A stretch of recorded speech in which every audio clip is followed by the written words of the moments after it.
தீய சக்தி, அந்த சக்தி, இந்த சக்தின்றாரு. சரி, நீங்க வீட்டுல ஸ்கிரிப்ட் படிச்சுட்டு வரீங்க, படிச்சுட்டு வர ஸ்கிரிப்ட கார்ல டிராவல் பண்ணும்போது கூட ஒரு 5 வாட்டி படிச்சிருக்கலாம்ல, மறந்துருச்சு. ஒரு 2 நிமிஷம் பாக்குறாரு, பார்த்துட்டு சரி ஓகே திருப்பி எடுத்து பார்ப்போம் என்ன அது அப்படின்ட்டு. இப்போது திரைப்பட நடிகராக இருந்த இளைய தளபதி பழைய தளபதியை அடக்கி புதிய தளபதியாக கட்சியில் இளைய சூப்பர் ஸ்டாராக பணியாற்றி கொண்டிருக்கின்றது பல பேருடைய வழித்தெரிச்சலை காட்டுகிறது. என்னத்தை சொல்கிறது, ஒன்றுமே புரியல. உயர்திரு மேயர் அம்மையார் அவர்கள் பேசுகிறாங்க, நம்முடைய முதலமைச்சர்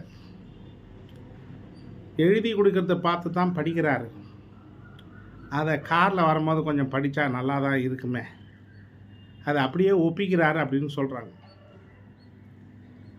சினிமாவில் பக்கம் பக்கமாக டைலாக் பேசி விசில் சத்தத்தை வாங்கி விசிலே சின்னமாக்கி இன்றைக்கி டெல்லி வரைக்கும் விசில் பறக்க போகுதுன்னு யாருக்கும் தெரிய மாட்டேங்குது.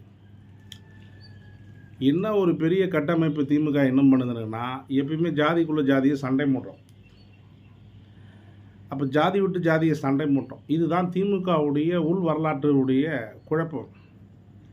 இது ரொம்ப நாள் இந்த மாவு அரைக்க முடியாதுன்னு அவங்களுக்கு தெரியலையா, தெரிய மாட்டேதான் எனக்கு தெரியல. பார்த்தீங்கன்னா ராசாவை விட்டு இளைய தளபதி பேச வைக்கிறது, அந்த அம்மா மேயரை விட்டு இளைய தளபதி பேச வைக்கிறது.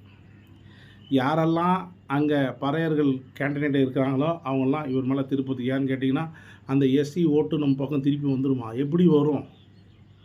59 ஆண்டுகள் நீங்கள் இன்னும் ஜாதியை ஒழிக்கலை, ஜாதியை டெவலப் பண்ணிங்க, ஜாதிக்காகவே துணை போனீங்க.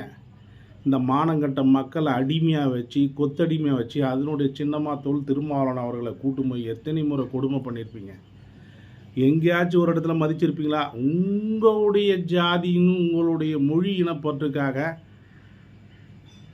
கேப்டன் விஜயகாந்துடைய அம்மையார் அவர்களுக்கு, அவருடைய மனை அவர்களுக்கு நீங்கள் 10 சீட்டு கௌரவமாக கொடுத்து ராஜ்யசபா எம்பி கொடுத்தீங்க. எதுக்காக?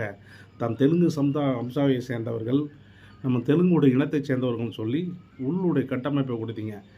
ஒட்டுமொத்த மக்களுடைய வயிற்றறிச்சல் சும்மா விட்டுதா? பார்த்தீங்களா? எப்படி பாஸ் விடும்? உங்களை எப்படி விடும்? வாழ்க்கையில் நம்ம இருக்கிற இடத்தையே குறை சொல்லி வாழற மனசு உள்ளவங்களை என்றைக்குமே வாழ விடாது. மறுபடியும் சொல்கிறேன், இந்த எஸ்சிக்குள்ளே எஸ்சி சண்டை விடுறது, வன்னியருக்குள்ளே